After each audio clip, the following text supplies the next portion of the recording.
ایک طرف ایک قسم کی بات وہ ہمارے وزیر اعظم صاحب کہہ رہے ہیں کہ آئیں بات کریں، تالی دو ہاتھوں سے بجتی ہے۔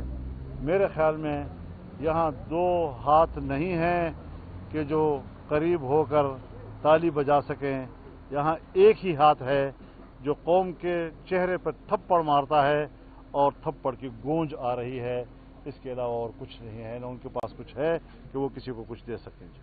تو یہ اس وقت تک میرا اتفاق رائے ہو چکا ہے۔ اس کے بعد انشاءاللہ یہ ساری چیزیں اپنی اپنی پارٹیوں کے سامنے بھی جائیں گی اور ان کو اعتماد میں لیا جائے گا، اور پھر اس کے بعد اگلی ہماری جو میٹنگیں ہوں گی اس میں اگلے آئندہ مستقبل کے فیصلے ہوں گے۔ یہ ایک مشترکہ حکمت عملی ہو اور ہمارے اقدامات مشترکہ ہوں، باہمی مشاورت کے ساتھ ہوں، تاکہ اپوزیشن ایک مؤثر کردار ادا کر سکے۔ ہمارے سامنے جو ملک کے مسائل ہیں، امن و امان کا مسئلہ ہے، اور خاص طور پر دو صوبوں کے اندر جس طرح کی حالت جنگ ہے اور جس کی وجہ سے حکومتی رٹ چیلنج ہو رہی ہے، شہریوں کی زندگی اجیرن ہے، ہر شخص اپنے آپ کو غیر محفوظ تصور کرتا ہے اور حکومت کی طرف سے صرف طفل تسلیاں اور اس سے زیادہ کچھ نہیں۔ اب یہ طفل تسلیاں یہ تو ہم گزشتہ 20 سالوں سے سن رہے ہیں۔ کتنے آپریشنز ہوئے دہشت گردوں کے خلاف، امن و امان کے قیام کے لیے، حکومتی رٹ کو مضبوط بنانے کے لیے، لیکن اب تک ہمیں وہ مقصد حاصل نہیں دکھ رہا ہے، کچھ بھی ہمیں نظر نہیں آ رہا، کوئی کامیابی نظر نہیں آ رہی۔ اور اس وقت بھی یہی گفتگو تھی اور آج بھی یہی گفتگو ہے، الفاظ میں کوئی فرق نہیں، طفل تسلیوں میں کوئی فرق نہیں، لیکن نتیجہ صفر ہے اور کسی قسم کی حالات میں کوئی بہتری نہیں آ رہی ہے۔ اس سے جو ہماری معیشت پر برا اثر پڑ رہا ہے اور ملک کے کاروباری طبقے کو چاروں صوبوں میں جو مشکلات درپیش آ رہی ہیں، بالخصوص جو ہمارے قبائلی علاقوں کے تاجر تھے وہ جس طرح بری طرح متاثر ہوئے ہیں، اس حوالے سے پاکستان ایک انتہائی مشکل حالات سے گزر رہا ہے۔ ہماری مغربی سرحد بند ہے، تجارت اور کاروبار کے دروازے بند ہیں۔ ہماری مشرقی سرحد بند ہے، کاروبار کے کوئی مواقع موجود نہیں ہیں، تجارت کے کوئی مواقع موجود نہیں ہیں۔ چین ناراض ہے، ہم نے ان کے اعتماد کو ٹھیس پہنچایا ہے، اور آج اگر ہم ان سے کہہ رہے ہیں، درخواست کر رہے ہیں کہ $170 ارب ہمیں معاف کر دیں، تو وہ ہماری درخواست کو مسترد کرتا ہے۔ ایران کے جو حالات ہیں وہ اس وقت پاکستان کے لیے اچھے یا برے حالات میں کوئی بے بس نظر آ رہا ہے۔ اس طرح پاکستان کو ان غلط پالیسیوں نے محصور کر کے رکھ دیا ہے اور خطے میں پاکستان ایک غیر محفوظ اور محصور ریاست کی شکل اختیار کر چکا ہے۔ کب تک خاموش رہا جائے؟ کب تک ہم مصلحتوں کا شکار رہیں؟ کب تک ہم ملک کے داخلی سیاسی مفادات پہ نظر رکھیں اور ملک پہ نظر نہ رکھیں؟ بیانیہ جو اس وقت پاکستان کے لوگوں کو دیا جا رہا ہے سرکار کی طرف سے، وہ غلط بیانیہ ہے۔ وہ لوگوں کو طفل تسلیاں دے رہے ہیں، غلط معلومات فراہم کر رہے ہیں۔ اس قسم کے کوئی حالات نہیں ہیں جو وہ ہمیں بتا رہے ہیں۔ تو نہ ہمارا ملک امن و امان، نہ ہمارے ملک کی معیشت اس قابل ہے۔ صوبوں کی باتیں کی جا رہی ہیں، کس طرح کی جا رہی ہے؟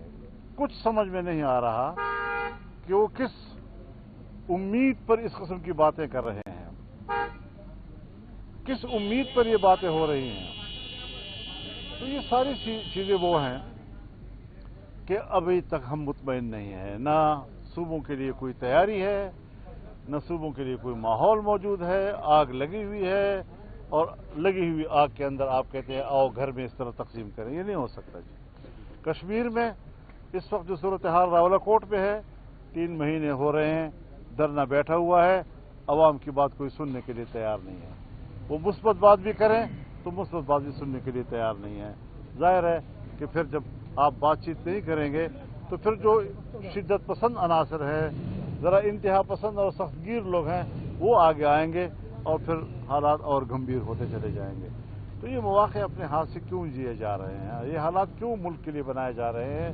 लिहाजा हमने फैसला किया है कि अपोजिशन की तरफ से हम अपना बयानिया कौम तक पहुँचाएंगे, हक़ाइक़ कौम तक पहुँचाएंगे और एक तरफ एक किस्म की बात, वो हमारे वज़ीर आज़म साहब कह रहे हैं कि आए बात करें, ताली 2 हाथों से बचती है।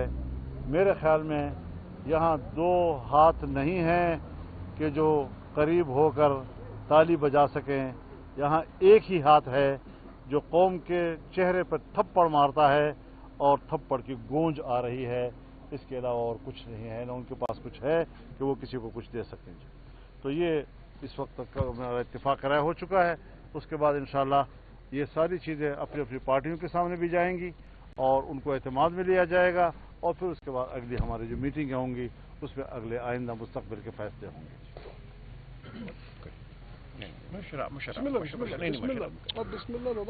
बिस्मिल्लाहिर्रहमानिर्रहीम। इय्याका नअबुदु व इय्याका नस्तईन। मौलाना, आपने जो कदम उठाया है ये इंतहाई खुशाइंद है। मैं पाकिस्तान तहरीक इंसाफ की जानिब से, और अगर इजाज़त है तो मशरान हमारे तहरीक तहफ़्फ़ुज़ आईन पाकिस्तान के, उनकी इजाज़त से बिल्कुल ये इकरार करता हूँ कि पाकिस्तान आज एक ऐसी नहज पे खड़ा है जहाँ ज़रूरत है तमाम उन लोगों को जो मुहिब्बुल वतन हैं, जो ज़ी शऊर हैं, कि वो इकट्ठे हों। पार्लियामान के अंदर बहुत बड़ी तादाद इन तजुर्बाकार लोगों की है जिन्होंने पूरी ज़िंदगी सियासत में गुजारी है, मुल्की मामलात पर गौर व फिक्र में गुजारी है। और आज जो हो रहा है ये हम सब के लिए लम्हा फिक्रिया है। आज इस मुल्क में ना आइन है ना कानून है, सिर्फ धौंस है। जिस थप्पड़ का जिक्र मौलाना ने किया वो हम सब के चेहरों पर रसीद हो रहा है। तो आज हमें फैसला करना है कि हमने इस मुल्क को कहाँ लेकर जाना है। कभी बात होती है कि धौंस से सूबे बनाए जाएंगे, सूबों के तशख़्ख़ुस को ख़त्म किया जाएगा। ऐसा नहीं हो सकता। ये मुल्क के लिए मोहलिक हैं ये बातें, ये रवैया। ये सिर्फ वो नहीं कह रहे जिनका ताल्लुक किसी सियासी जमात से है। आप इर्द गिर्द नजर दौड़ाइए, इस मुल्क में आज जो भी फहम रखता है, वो डॉक्टर इशरत हुसैन हो या कोई और हो, न्यूट्रल आदमी, वो कह रहा है कि खुदा के लिए रुक जाओ। ये जो रविश तुमने अपना ली है, जिसमें यह समझा जाता है कि एक मखसूस टोला या चंद लोग फरासत रखते हैं और मुल्क के दूर रस फैसले कर सकते हैं, ये जहर कातिल है।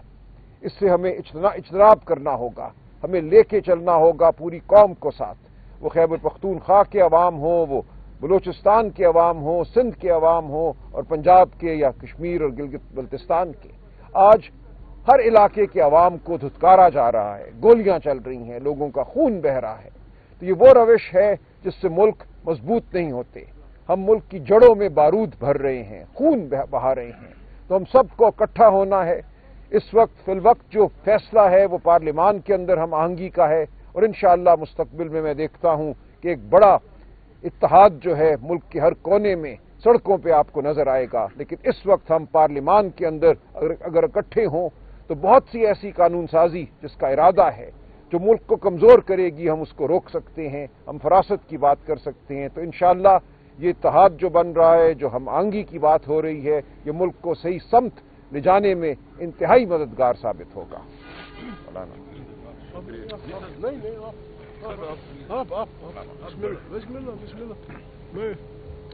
बिस्मिल्लाहिर्रहमानिर्रहीम।